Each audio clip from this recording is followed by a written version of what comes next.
কবে কি আপনার সাথে ঘটনাটা ঘটেছে? আমার ঘটনাটা ঘটে আপনার হচ্ছে বৃহস্পতিবার রাত্রিরে আমার একটা বন্ধুর ওয়ার্কশপ থেকে হঠাৎ দেখলাম একটা লিঙ্ক এলো। লিঙ্কটা লেখা আছে আপনার আরটিও ই চালান, ঠিক আছে। এবার আমার গাড়ি ফাড়ি আছে, আমি জানি হয়তো এবার যে পাঠিয়েছে সেও গাড়ির আপনার সানাই মোটরে চাকরি করে, শুভেন্দু। তো তার এই ওয়ার্কশপ থেকে এসে এবার আমি ফট করে দেখলাম লিঙ্কটা খুলে, হয়তো আমার টাকা ফাঁকা বাকি আছে নাকি আত্মীয়, সেই জন্য পাঠিয়েছে। দেখি খুলে আমার ফোন নাম্বার দিলাম। তারপর যখন আধার প্যান নাম্বার চাইছে তখন আমি আর দিলাম না, ব্যাকে চলে এসে আমি সুইচ বন্ধ করে শুয়ে পড়েছিলাম। শুক্রবার কালকে হঠাৎ সকালবেলা 10টা থেকে দেখছি আমার হোয়াটসঅ্যাপ টোটাল হ্যাক হয়ে গেছে, ঠিক আছে। হোয়াটসঅ্যাপ থেকে কোনোরকম আমি কোনো কাজ করতে পারছি না এবং বিভিন্ন রকম যা মেসেজ করছি উল্টোপাল্টা হয়ে যাচ্ছে, ঠিক আছে। তো আমি ফট করে আমি ওই শুভেন্দুকে ফোন করলাম, ও বললো তুমি এমার্জেন্সি এক কাজ করো, আমার থানায় যাও, সাইবার ক্রাইমে যে একটা ক্লেম করো। এসেছিলাম অফিসে, আসার পর স্যার আমাকে যথেষ্টভাবে সহযোগিতা করেছে, স্যারের তুলনা নেই এবং আরামবাগ থানা যথেষ্টভাবে সহযোগিতা করেছে আমাকে, ঠিক আছে।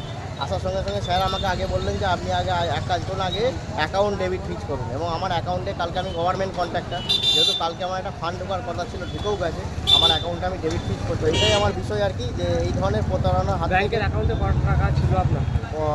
কালকে ঢোকার কথা ছিল প্রায় 3.5-4 লাখ টাকার মতো ঢোকার কথা ছিল।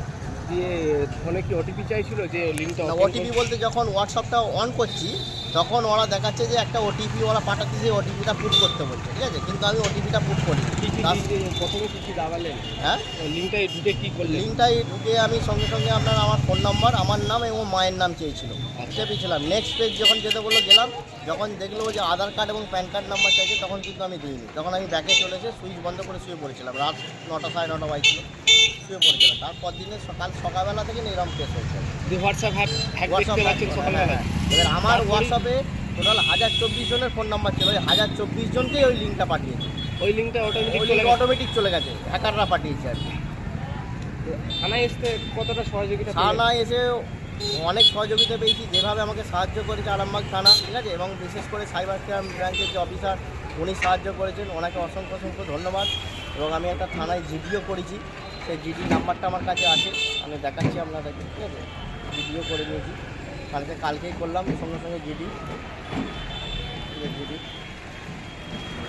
কতটা টেনশনের মধ্যে? প্রচুর টেনশন, যে বিশেষ করে টেনশন যে আমার যে হোয়াটসঅ্যাপে যতজনের কাছে আছে ফোন নাম্বার লিঙ্কটা যাচ্ছে, কেউ যদি কীরকমভাবে লিঙ্কটা করে আপলোড করে তাদের কত বড় ক্ষতি হবে, ঠিক আছে। এবং বহুত কালকে ফোন এসছে, প্রতিজন ফোন করছে মুহূর্তে, ঠিক আছে। আমার বাড়ি কেশবপুর থেকে আপনার এই আরামবাগে যেভাবে এসছি আমি, আমার একটা বন্ধু, হ্যাঁ, যে পড়ে গেলে হয়তো মরেও যেতাম, ঠিক আছে। এরকম পজিশনে টেনশনে এসছি, ঠিক আছে। এত মানসিক যন্ত্রণায় ছিলাম কালকে সন্ধ্যে 7টা পর। এমনভাবে আরটিও থেকে লিঙ্ক এলে সাধারণ মানুষ তো অনেক ক্ষতিগ্রস্ত হবে। সাধারণ মানুষের জন্য কি সচেতন বার্তা? সাধারণ মানুষকে আমি একটাই কথা বলবো, এই ধরনের আরটিও ই চালান এবং আরেকটা যেটা আমি শুনেছি যে গ্যাসের সম্বন্ধে এরকম একটা কিছু আছে, এই ধরনের এলে আপনাদেরকে অনুরোধ করব, ঠিক আছে, এই ধরনের লিঙ্ক এলে কোনো ক্লিক করবেন না, সঙ্গে সঙ্গে আপনি ওই লিঙ্ক থেকে ডিলিট করে দেবেন, ঠিক আছে। নাহলে কিন্তু বড় বিপদের মুখে হতে হবে। আপনার হোয়াটসঅ্যাপ হ্যাক হয়ে গেছে? হোয়াটসঅ্যাপ হয়েছে। এখন কি চাইছেন আপনি? আমি চাইছি যারা এই ধরনের কাজ করছে, এটা তো এক ধরনের প্রতারক, যারা এই ধরনের করছে তাদেরকে পুরো এই আইনত ব্যবস্থা নিয়ে তাদেরকে পুরো লকআপ করা হোক, তাদের শাস্তির দাবি করছে। আপনার ফোনে কি ওই লিঙ্কটা এখনও আছে? না, আমি ফোনটার লিঙ্কটা সঙ্গে সঙ্গে ডিলিট করে দিয়েছি, ঠিক আছে। ডিলিট করে? হ্যাঁ, এবং যাদের হোয়াটসঅ্যাপে গেছে তাদেরকেও আমি ফোন করে বলে দিয়েছি যে হোয়াটসঅ্যাপ থেকে লিঙ্কটা যেন ডিলিট করে দেয়। আপনার নাম?